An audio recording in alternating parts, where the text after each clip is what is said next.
Hello, this is Mac with the Mac Commentary. Today my guest is Bob, and we shall be discussing Dr. Martin Luther King Jr.'s letter from a Birmingham jail. Hello, Bob. How are you? I'm just fine, Mac, and good afternoon to you, and thank you for inviting me to your show. Yeah, when Dr. King was at Birmingham Jail back in the 1960s, after being arrested, of course, for his civil rights activities, he wrote a letter to the clergyman, white clergyman in the United States, and one of the individuals in that philosopher in there that he quoted in that letter was Martin Buber, who was a Jewish philosopher from Germany. And Buber had written a book called I and Thou, whereas the I and Thou related to two individuals, human beings dealing with each other in a relationship, whereas the I and it was a human being dealing with an object or a thing.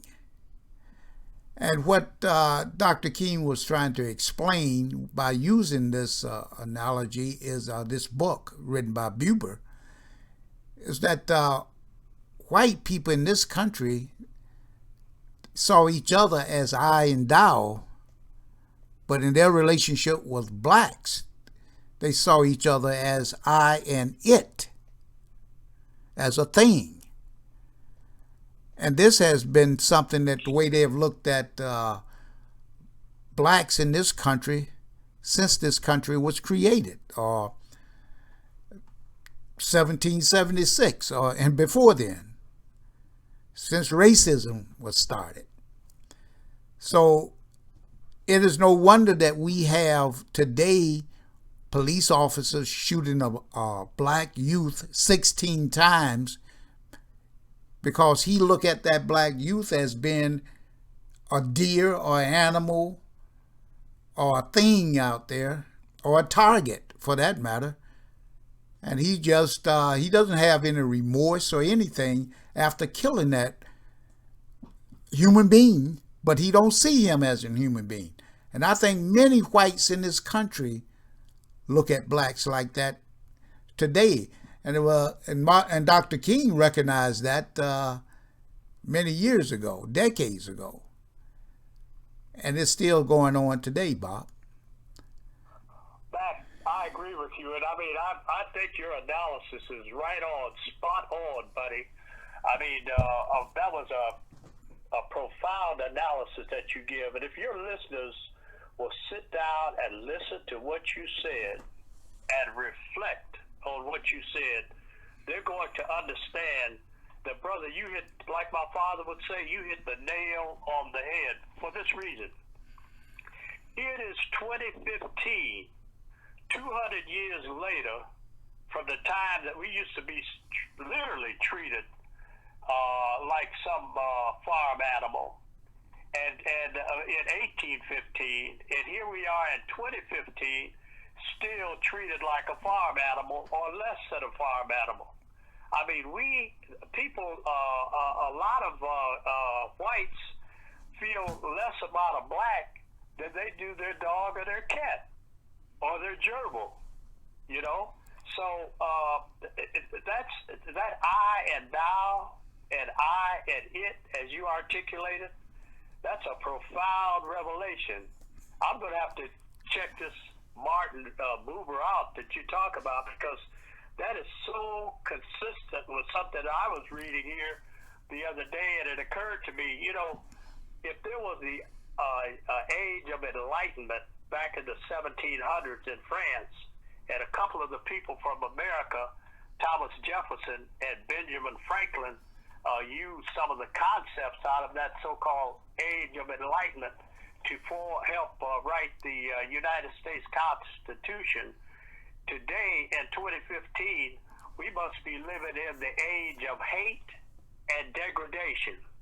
And the hate is being perpetrated because the people do not understand, as you said, the distinction between I and thou and I and it.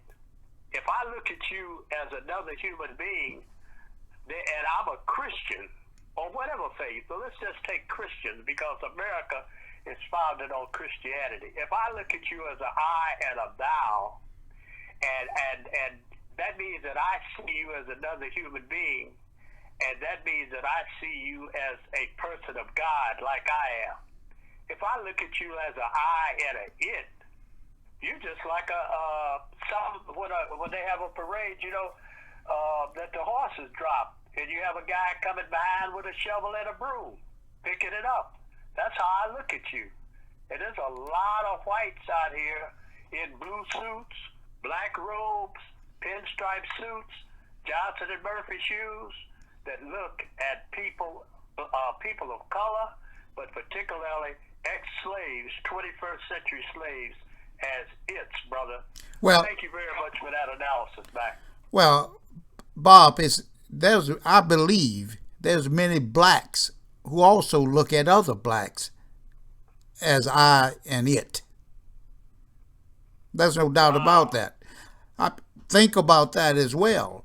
Because if that was not so, Bob, we as a race of people in these United States would not be in such a downtrodden position in all aspects.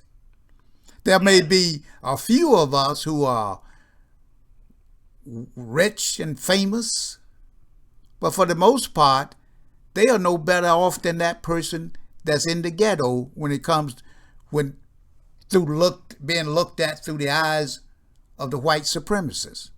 That's right.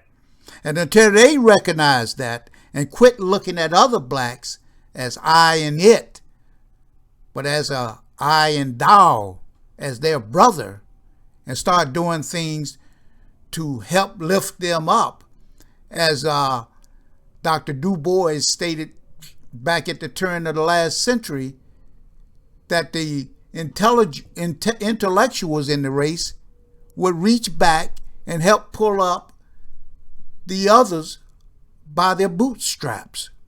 That's not happening today. We are still slaves in these United States, Bob. I just recently heard here this week that I believe his name is LeBron James, the basketball player, has signed a deal with Nike, for life deal, for life. That means that he is tied to them for life to promote the Nike brand. Isn't that a form of slavery?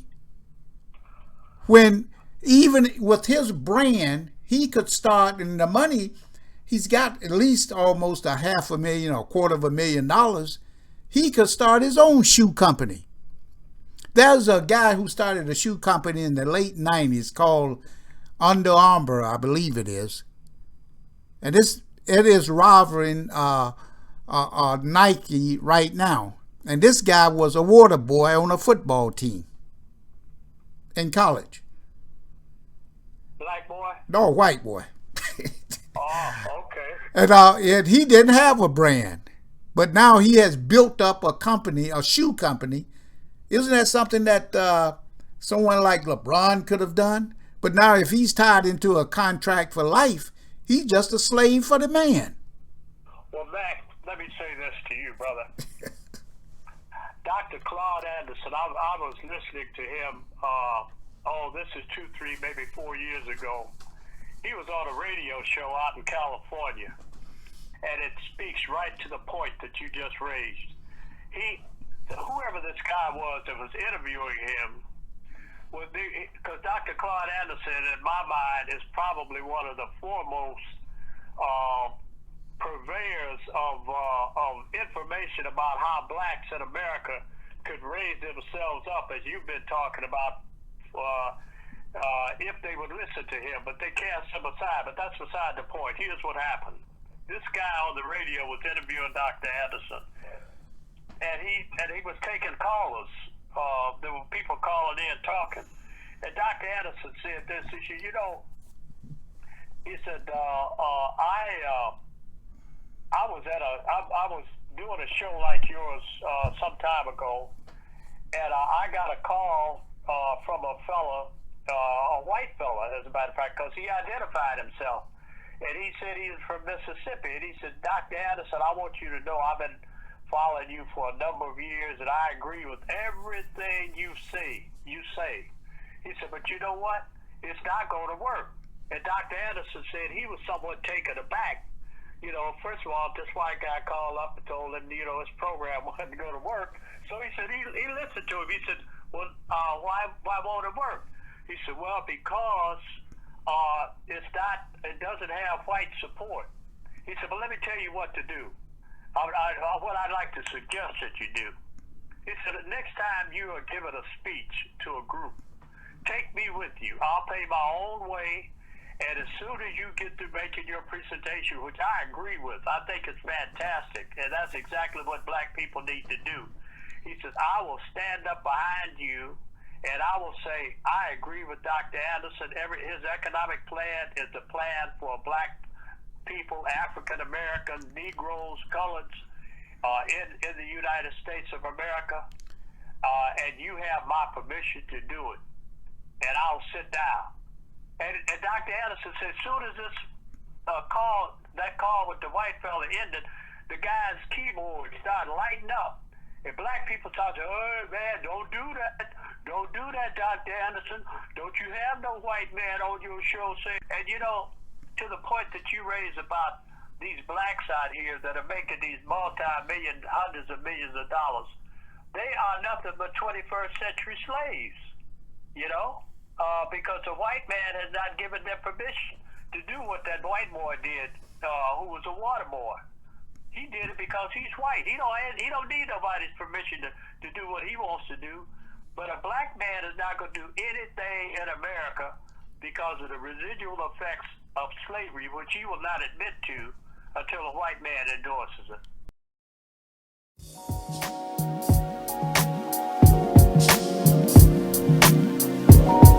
Would you listen to my love?